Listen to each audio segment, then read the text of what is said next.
Hi, and welcome to the latest in our series of videos looking at American history. Today we're going to look at the rise of the Republican Party. This fits in with a lot of our other videos, particularly this first bit. So one of our previous videos looks at the Kansas-Nebraska Act. So this brought popular sovereignty to Kansas and Nebraska and allowed the spread of slavery potentially into areas where previously it had been forbidden by the Missouri Compromise. It is because of this act that the Republican Party is formed in the first place. A kind of combination of Northern Whigs and Free Soilers see the need for a Northern party to oppose the spread of slavery. This is the support for this group then increased because of Bleeding Kansas, a series of violence in Kansas itself, clashes between border ruffians from the neighboring slave states with local groups who oppose slavery and even anti-slavery groups who travelled from as far as New England to try and swing the vote in Kansas to becoming a free state. The violence and the corruption in Kansas again gave a huge boost to kind of Republican fortunes in the North, as they were seen as the party speaking out against this. So the increases in sectional tension leads to increases in Republican votes in the North. So the origins of the party, they started actually with the slowly disintegration of the Whig Party. Key figures there, Alvin Bovey and Horace Greenley, and they actually started corresponding or talking to each other following the Whig Party convention in '52, where they started to decide that the party's going in the wrong direction. There's then a whole series of meetings between different interested groups, and the final, the most significant one in terms of the formation of the party, is in a schoolhouse in Ripon in Wisconsin on the 20th of March in '54, and that is seen as the founding meeting of the Republican Party. Horace Greeley is really important in the foundation of the Republican Party, though doesn't really move on to take high office. Partly there's a bit of a falling out between him and Seward, though which they can later patch up. So Seward, another figure who's important. Simon P. Chase is said to have drafted the early kind of beliefs of the Republican Party in an article that was published in the New York Times. It's part of the falling out with Greeley here, really, as we're using rival newspapers. And Alvin Bovey is responsible for the party having its name. So they all play a key part in the early stages of the party. Now, the other thing that we see at this stage is the failure of the Whigs.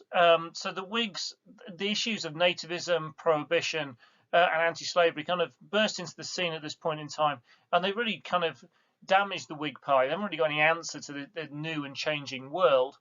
The '52 election, which I looked at in a previous video, is kind of the beginning of the end.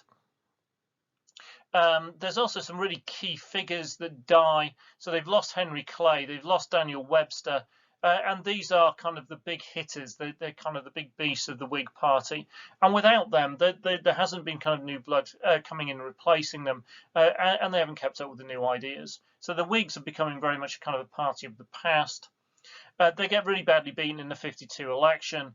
And then we've got this quote on the slide from Lewis Campbell, who's saying, we are slain, the party is dead, dead, dead. And it wasn't quite dead, dead, dead, but it soon would be. They split over the Kansas-Nebraska Act in '54.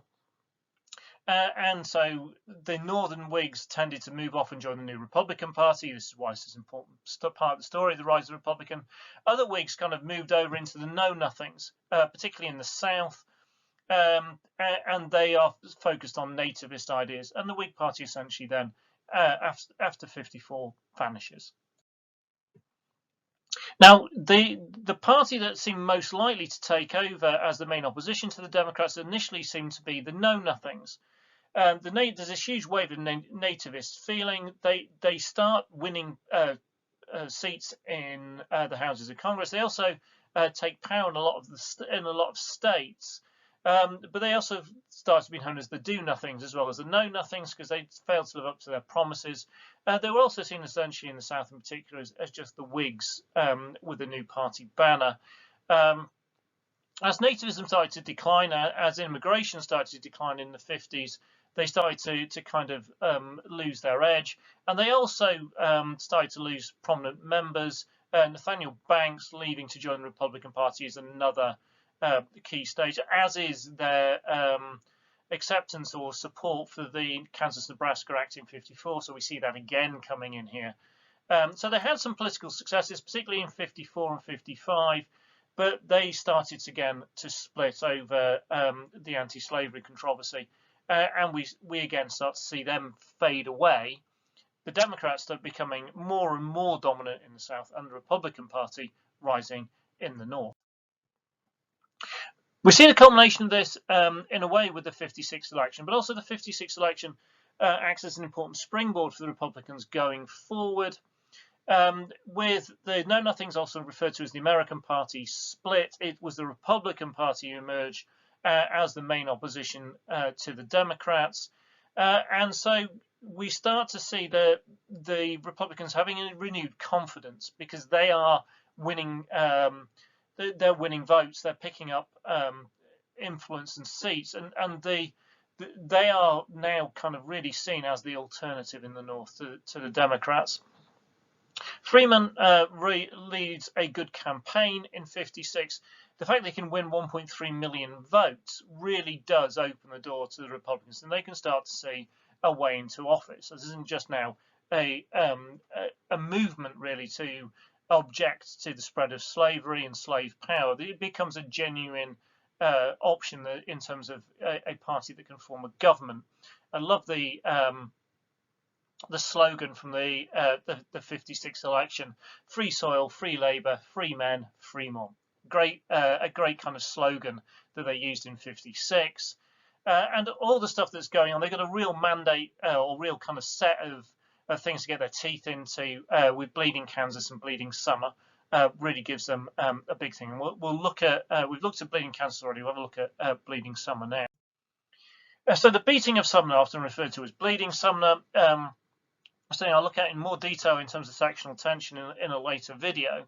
But in it, Charles Sumner is essentially beaten really, really badly. I mean, kind of beaten unconscious, suffers real long-term effects of this by Senator Preston Brooks, having made disparaging remarks towards members of Brooks's family in a speech that he'd made against Kansas-Nebraska.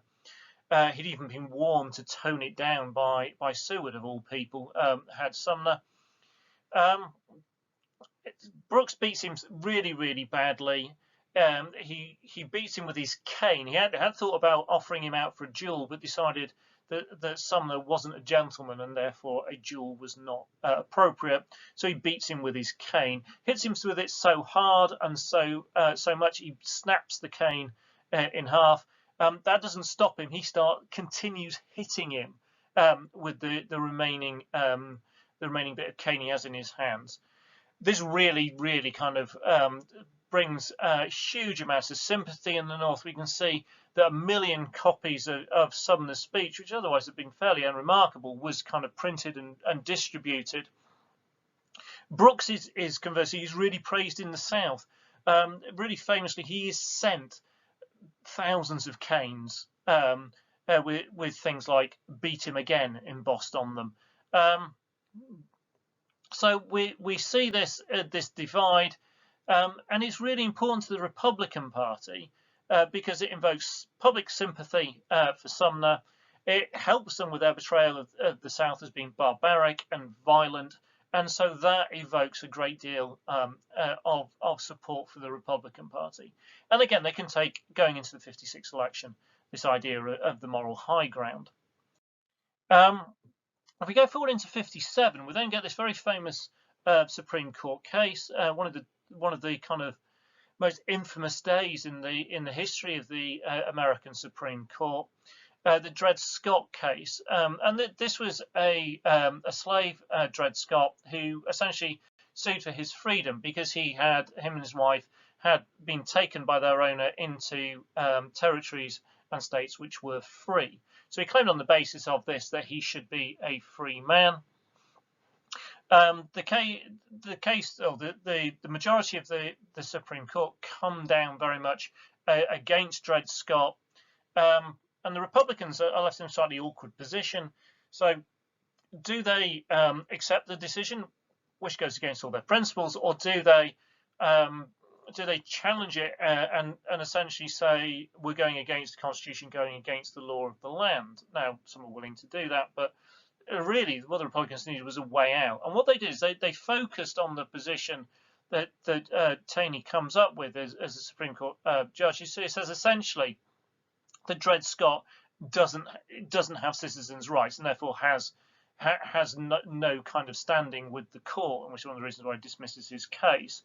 And by the Republicans use this fact that Scott is not acknowledged as a citizen to say, well, all other elements which seem to absolutely go in favour of the South and suggest that slavery is completely constitutional and completely allowed and essentially allowed everywhere within the United States, they go, well, no, none of that is legally binding, because the important bit in this case is you just said that he's not a citizen. It really gives, again, another rallying cry to the Republican Party. So they've done well in 56. In 57, they've now got this other really kind of big issue to take to the electorate and say, look, we are the guys to sort this out. Buchanan, in his inaugural address, publicly supports the decision, although claiming he didn't know what that decision was at that point. And so really this is something that the Republicans can go at the Democrats for, and increasingly this idea of this slave power conspiracy, which President Buchanan seems to be on in and Taney seems to be on in, and the Republicans project themselves as the answer to this, and this really kind of raises their support. The year after, we get the Lincoln-Douglas debates in 58. This is for the position of senator in Illinois. Really famous set of debates looking at the issue of the expansion of slavery, slavery itself. Lincoln delivers his really famous House Divided speech, and so we've got something that's kind of really grips the public's attention. Stephen Douglas and Abraham Lincoln, two of the best public speakers of American history, possibly, but definitely at this point in time. Now, Lincoln doesn't win this seat, but the division in Illinois is really interesting. The top half of Illinois all vote for Lincoln. The bottom half and the bits that border the slave states all vote for Douglas. So Douglas, despite not actually winning the popular vote, wins the Electoral College in Illinois and becomes senator.